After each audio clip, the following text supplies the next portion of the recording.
Hi friends, நம்ம போன வீடியோவில் வந்து பார்த்தீங்க அப்படின்னா ஒரு ஐசியை வந்து என்ன காரணத்துக்காக ரீவால்வ் பண்ணுறோம், பால்ஸ் பண்ணி வைக்கிறதுக்கு என்ன ரீசன் அப்படிங்கிறத வந்து நம்ம போன வீடியோவில் வந்து தெளிவாக பார்த்தோம். இப்போ வந்து இந்த ஐசியை எப்படி ரீவால்வ் பண்ணுறது அப்படிங்கிறத வந்து நான் வந்து வீடியோவில் வந்து டீட்டெயிலாக சொல்கிறேன். அதுக்கு வந்து நமக்கு என்னென்ன திங்ஸ் ஃபஸ்ட்டு தேவை அப்படின்னா, ஃபஸ்ட்டு வந்து பார்த்தீங்கன்னா ஸ்டென்சில்ஸ் தேவை. ஸ்டென்சில்ஸ்னால் என்ன அப்படின்னா, இப்போ இந்த ஐசிக்கு மேலே இந்த ஐசி இருக்குது அப்படின்னா, இந்த ஐசிக்கு மேலே வந்து இந்த பால்ஸை வந்து நம்ம கிரியேட் பண்ணணும் அப்படின்னா அதுக்கு வந்து ஒரு பொருள் தேவை. அந்த பொருள் தான் வந்து ஸ்டென்சில்ஸ்னு சொல்லுவோம். இதை வந்து நம்ம அதுக்கு மேலே கரெக்டாக வச்சு நம்மகிட்ட இருக்க ஒரு பேஸ்ட்டை வந்து அப்ளை பண்ணி நம்ம ஹீட் பண்ணுறப்ப இந்த ஸ்டென்சில்ஸோட அந்த அளவுக்கு அந்த பால்ஸ் வந்து உள்ளே கிரியேட் ஆகிரும். கிரியேட் ஆனோன்னா இந்த பால்ஸ் வந்து பார்த்திங்கன்னா அந்த ஐசிக்கு மேலே அப்படியே அழகாக அப்படியே பால் மாதிரி அப்படியே அழகாக கிரியேட் ஆகிரும். அதுக்காக தான் வந்து இந்த ஸ்டென்சில்ஸ் வந்து நம்ம யூஸ் பண்ணுறோம். இப்போ இந்த ஸ்டென்சில்ஸ்லேயே வந்து பார்த்தீங்க அப்படின்னா இதை வந்து யூனிவர்சல்னு சொல்லுவோம். யூனிவர்சல் அப்படின்னா என்னென்னா, யூனிவர்சல் அப்படிங்கிற வார்த்தையிலே வந்து உங்களுக்கு வந்து புரியும் என்ன அப்படின்னா, எல்லாத்தையுமே அதாவது எல்லாத்துக்குமே யூஸ் பண்ணலாம் அப்படிங்கிற மாதிரி. இப்போ நீங்கள் இந்த ஐசிக்கான ஸ்டென்சில்ஸ் மட்டும் இது கிடையாது. இப்போ இந்த ஐசியும் பண்ணலாம், ஒரு சிபியூவையும் பண்ணலாம், அழகாக வந்து ஒரு சார்ஜிங் ஐசியை கூட எடுத்து நீங்கள் ரீபால் பண்ணலாம். சின்ன சின்ன ஐசிஸை கூட நீங்கள் ரீபால் பண்ணலாம். அந்த மாதிரி எல்லாத்துக்குமே வந்து யூஸ் பண்ணுற மாதிரி ரெடி பண்ணது தான் வந்து பார்த்தீங்கன்னா இந்த யூனிவர்சல் ஸ்டென்சில்ஸ்னு சொல்லுவோம். இப்போ இதுலேயே வந்து பார்த்தீங்கன்னா வேறு வேறு நிறையா ஸ்டென்சில்ஸோட டைப்ஸ் எல்லாம் இருக்குது. அது வந்து எப்படி இருக்கும் அப்படின்னா, இப்போ இந்த ஐசிக்குன்னு தனியாக பர்டிகுலராக ரெடி பண்ணதாக இருக்கும். இப்போ இந்த ஐசி அப்படின்னா இந்த ஐசியை மட்டும்தான் அதில் பண்ண முடியும். இந்த மாடல் நம்பர் இதில் வந்து பார்த்தீங்கன்னா மீடியாடெக் ஐசி MT6357 இருக்குது. இப்போ MT6357னா அதுக்கான ஸ்டென்சில்ஸ் நீங்கள் வாங்கினீங்க அப்படின்னா அதை வந்து இந்த ஐசியை மட்டும்தான் நீங்கள் வந்து அதில் ரீவால்வ் பண்ணுற மாதிரி இருக்கும். கூட சேர்ந்து வேறு ஏதாவது ஒரு ஐசி இந்த மாதிரி நம்பர் உள்ள ஐசியை சேர்த்து கொடுத்துருப்பாங்க. அப்படி கொடுக்குறதெல்லாம் வந்து பார்த்தீங்க அப்படின்னா அது வேறு மாதிரி ஸ்டென்சில்ஸு.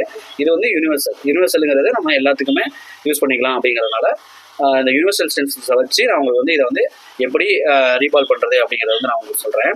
அடுத்தபடியாக வந்து பார்த்தீங்க அப்படின்னா ஒரு டிஷ்யூ பேப்பர் தேவை. டிஷ்யூ பேப்பர் எதுக்கு அப்படின்னா, இப்போ நம்ம வந்து இந்த ஐசியை வந்து சும்மாவே வந்து நீங்கள் இந்த இதில் வச்சு இப்போ இந்த மேட்டில் வச்சு நீங்கள் வந்து ரீவால்வ் பண்ணுறீங்க அப்படின்னா இந்த மேட் என்ன பண்ணணும்னா ஸ்லிப் ஆகும். அதாவது கொஞ்சம் வலுவலுன்னு இருக்கிறதுனால உங்களுக்கு வந்து ஸ்லிப் ஆகிறதுக்கு வாய்ப்பு இருக்குது. இப்போ இதே நீங்கள் வந்து இந்த டிஷ்யூ பேப்பரை யூஸ் பண்ணுறப்ப கிரிப் உள்ள மாதிரி இருக்கும். அப்படிங்கிறப்ப இந்த ஐசி அவ்வளோ சீக்கிரம் உங்களுக்கு அசைஞ்சிடாது. அப்படிங்கிறப்ப நீங்கள் இந்த டிஷ்யூ பேப்பரையும் யூஸ் பண்ணலாம். இல்லை உங்களுக்கு கீழே வந்து கிரிப்பாக வேறு ஏதாவது உங்களுக்கு வந்து கரெக்டாக இருக்குது, விலகாமல் இருக்குது அப்படிங்கிறப்ப நீங்கள் அந்த பொருளையும் கூட நீங்கள் யூஸ் பண்ணிக்கலாம். பட் ஆனால் அந்த கீழே வச்சிருக்க பொருள் வந்து எரியக்கூடியதாக இருக்கக்கூடாது. அதாவது இப்போ இதை ஓவர் ஹீட் பண்ணோம்னா எரியும். இப்போ நார்மலாக நம்ம வந்து ப்ளோயர்லேருந்து நம்ம வந்து பால்ஸ் பண்ணுறதுக்கு பார்த்தீங்கன்னா கம்மியான ஹீட் தான் கொடுப்போம். அப்படிங்கிற பட்சத்துக்கு எரியிற பொருளை வச்சிங்க அப்படின்னா அது வந்து உங்களுக்கு வந்து ஒரு துணியோ அந்த மாதிரிலாம் வச்சிங்க அப்படின்னா அது வந்து ஹீட் ஆகி அப்படியே எரிஞ்சிடும். நீங்கள் வேறு ஏதாவது ஒன்று ஸ்லிப் ஆகாத மாதிரி வச்சுக்கலாம். நீங்கள் வந்து இதையே யூஸ் பண்ணிக்கலாம். அந்த டிஷ்யூ பேப்பர் வந்து உங்களுக்கு அதிகமாக விலையும் வராது. நீங்கள் டிஷ்யூ பேப்பர் யூஸ் பண்ணீங்க அப்படின்னா உங்களுக்கு வந்து காஸ்ட் வைஸ் கம்மி தான், நல்லா யூஸ் பண்ணுறதுக்கு கரெக்டாகவும் இருக்கும். இந்த டிஷ்யூ பேப்பர் எதுக்கு யூஸ் பண்ணுறோம்னா, கீழே வந்து அந்த ஐசி ஸ்லிப் ஆகாமல் இருக்கிறதுக்காக கிரிப்புக்காக இந்த டிஷ்யூ பேப்பர் நம்ம வந்து யூஸ் பண்ணுறோம்.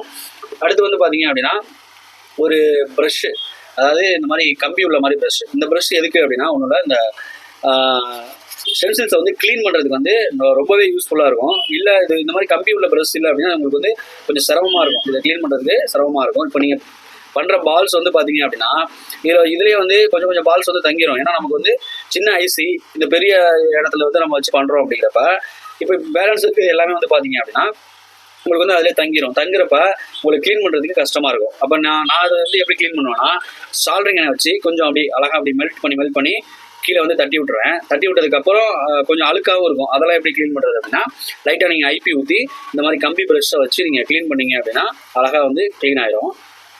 அதுக்காக தான் அந்த கம்பி. அதுக்கப்புறம் வந்து பார்த்தீங்கன்னா ஒரு துணி எதுக்கு அப்படின்னா, மேலே நம்ம வந்து அந்த பிபிடி பேஸ்ட்டை வந்து அப்ளை பண்ணுறோம்ல, அப்ளை பண்ணிவிட்டு துடைக்கிறதுக்காக அந்த பேஸ்ட் அப்ளை பண்ணிட்டு அழகாக துடைச்சோம்னா என்ன ஆகுனா அழகாக ஓரளவு எக்ஸ்ட்ரா எங்கேயுமே பிபிடி வந்து இருக்காது. எக்ஸ்ட்ரா இருந்துச்சு அப்படின்னா என்ன ஆகுனா இங்கெல்லாம் கொஞ்சம் விட்டுட்டிங்க அப்படின்னா அது என்ன ஆகுனா அப்படி ஹீட் பண்ணுறப்ப அது மெல்ட் ஆகி நம்ம ஐசி மேலே வந்து உட்காந்துச்சுன்னா நம்ம பால் பண்ணுற இடத்துல உள்ள அந்த பால்ஸையும் சேர்த்து அந்த இது வந்து அப்படியே எடுத்துக்கும். அதனால எக்ஸ்ட்ரா இருக்கக்கூடாது. அப்படிங்கிறதுக்காக இந்த துணியை வச்சு நம்ம அப்படி அழகாக துடைச்சிக்கிறது வந்து ரொம்ப நல்லது. அதுக்காக தான் துணி. அடுத்து வந்து மெயினான பொருளும் வந்து பார்த்தீங்கன்னா பிபிடி பேஸ்ட்டு. அதாவது இது வந்து பார்த்தீங்கன்னா நான் லாஸ்ட் வீடியோவில் இதை வந்து உங்களுக்கு காமிச்சிருப்பேன். ஆனால் டீட்டெயிலாக எதுவும் சொல்லியிருக்க மாட்டேன். MA&, அப்படிங்கிறது வந்து பார்த்தீங்கன்னா ஒரு கம்பெனி. இது மாதிரி வந்து நிறைய மெக்கானிக்கு அந்த மாதிரி நிறைய கம்பெனிலாம் இருக்குது. இப்போ இந்த மாதிரி கம்பெனிலாம் நிறையா இருக்குது. எனக்கு தெரிஞ்சு இது வந்து மெக்கானிக் பேஸ்ட் வாங்கினேன், அது வந்து அந்தளவுக்கு எனக்கு வரல. இது வந்து ஒரிஜினலாக நம்ம என்னென்னு சொல்ல முடியாது, ஏன்னா நம்ம வந்து இதில் நிறையா வந்து டூப்ளிகேட் போடுறாங்க, அதனால் இந்த பேஸ்ட் எனக்கு சரியாக வரல. இப்போ இந்த எம்ஏ அண்ட் அப்படிங்கிற பேஸ்ட் வந்து நம்ம வந்து ஆர்டர் பண்ணி வாங்கிடணும். அதை வந்து ரிசல்ட் வந்து சூப்பராகவே இருக்குது. நீங்கள் கரெக்டாக வந்து ஃபஸ்ட் டைம் பண்ணுறீங்க அப்படின்னா இந்த மாதிரி கொஞ்சம் குவாலிட்டியான பேஸ்ட்டில் வந்து யூஸ் பண்ணுங்கள். எம்ஏ ஆண்டுங்கிறது பக்காவாக இருக்குது ரிசல்ட்டு. இதை தான் நான் யூஸ் பண்ணிகிட்ருக்கேன். பக்காவாக உங்களுக்கு வந்து எந்த ஒரு பிரச்சனையுமே இல்லாமல் நல்லா வந்து ரீபால் ஆகுது. அடுத்து வந்து பார்த்தீங்கன்னா ஒரு நைஃபு, அடுத்து ஒரு பேஸ்ட்டு. நம்ம வந்து பேஸ்ட் எதுக்கு யூஸ் பண்ண போகிறோம்னா கடைசியாக அந்த ஐசியில் அப்ளை பண்ணி ஹீட் பண்ணுறதுக்காக அந்த பேஸ்ட் வந்து யூஸ் பண்ணுவோம். அடுத்து வந்து பார்த்தீங்கன்னா அந்த நைஃப் எதுக்கு அப்படின்னா நம்ம வந்து பால்ஸ் எல்லாமே ஆவரேஜாக வரணும் அப்படிங்கிறதுக்காக, அதாவது கொஞ்சம் மேடு பள்ளமும் வரக்கூடாது அப்படிங்கிறதுக்காக கட் பண்ணி அதை வந்து ஃப்ளாட் பண்ணுறதுக்காக நான் வந்து ரீபால் பண்ணுறப்ப வந்து உங்களுக்கு நான் டீட்டெயிலாக சொல்கிறேன். அது எப்படி எந்த இடத்துல நம்ம யூஸ் பண்ணுறாங்க கரெக்டாக அந்த பிளேடை வந்து நான் உங்களுக்கு வந்து சொல்கிறேன். அடுத்து இந்த ஐசியை வந்து எப்படி ரீபால் பண்ணுறது அப்படிங்கிறத வீடியோவாக காட்டுறேன். ஃபர்ஸ்ட் வந்து பார்த்தீங்க அப்படின்னா இந்த மாதிரி துணியில் வந்து பிபிடி பேஸ்ட் எடுத்து இந்த மாதிரி ட்ரை பண்ணிக்கோங்க.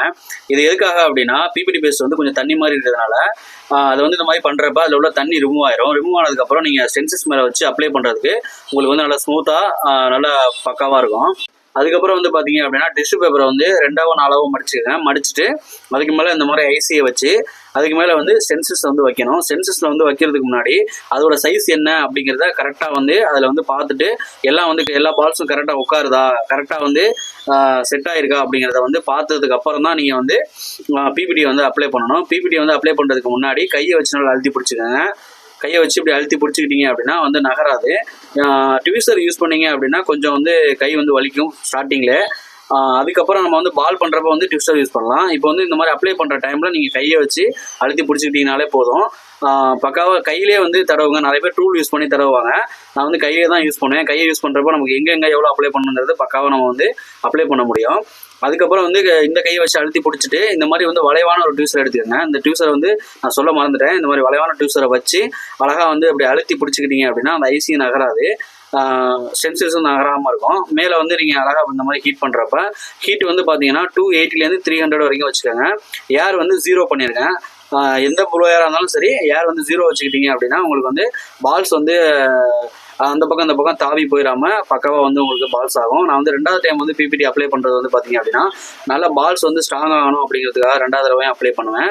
அப்ளை பண்ணதுக்கப்புறம் எக்ஸ்ட்ராவாக இருக்கிறத வந்து அந்த துணி வச்சு தொடச்சி எடுத்துக்கிட்டேன். இந்த மாதிரி எக்ஸ்ட்ராவாக இருக்கிறத வந்து நீங்கள் துணியை வச்சு தொடச்சிருங்க. தொடச்சதுக்கப்புறம் வந்து அதே ஹீட்டு சேம் ஹீட்டு வந்து கொடுத்தீங்க அப்படின்னா பால்ஸ் ஆகும். பால்ஸ் ஆனதுக்கப்புறம் நான் சொன்னல அந்த பிளேடை யூஸ் பண்ணி அழகாக வந்து ஹீட் ஆறுனதுக்கப்புறம், அதாவது உடனே பண்ணக்கூடாது, கொஞ்சம் ஹீட் ஆறுனதுக்கப்புறம் இந்த மாதிரி வந்து மேலோட்டமாக வந்து இப்படி தேய்ச்சிங்க அப்படின்னா அதில் எக்ஸ்ட்ராவாக இருக்க அந்த பால்ஸ், அதாவது மேலே பெரிய பெரிய பால்ஸாக வராமல் இப்போ கரெக்டாக ஆவரேஜாக எல்லா பால்ஸுமே ஒரே மாதிரி சேமாக வந்துடும்.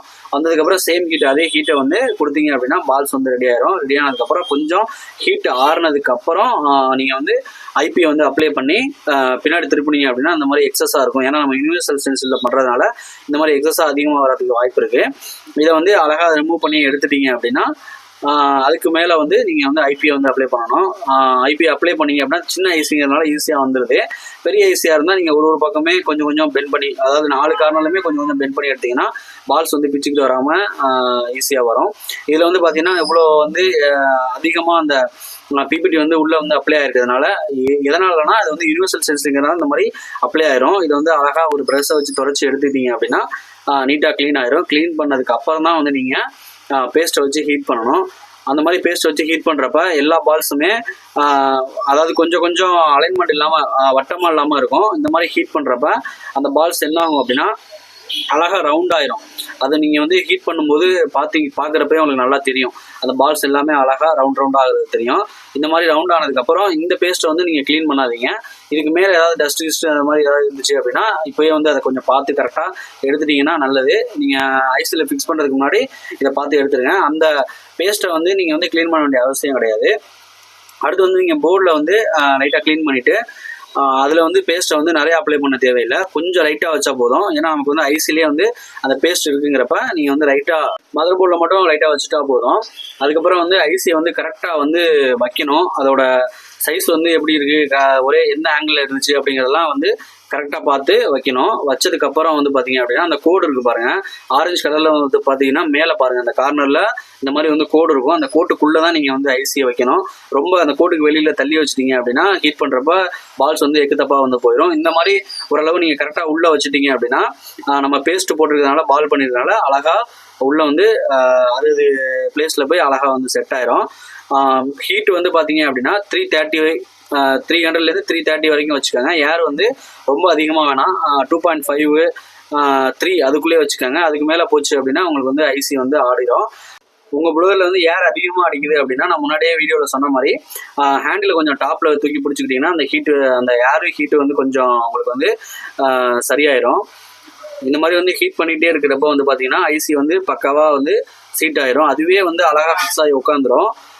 இந்த மாதிரி வந்து நீங்கள் லைட்டாக டச் தான் பண்ணணும், ஷேக் பண்ணக்கூடாது. டச் பண்ணாலே ஐசி ஆடும். டச் பண்ணுறப்ப பக்காவாக அது வந்து சீட் ஆயிரும். டவுட் ஏதாவது இருந்துச்சு அப்படின்னா கமெண்ட்டில் கேளுங்க. இந்த வீடியோ பிடிச்சிருந்தா லைக் பண்ணுங்கள். நம்ம சேனலை வந்து ஃபாலோ பண்ணிக்கோங்க. இந்த மாதிரி நிறைய வீடியோஸ்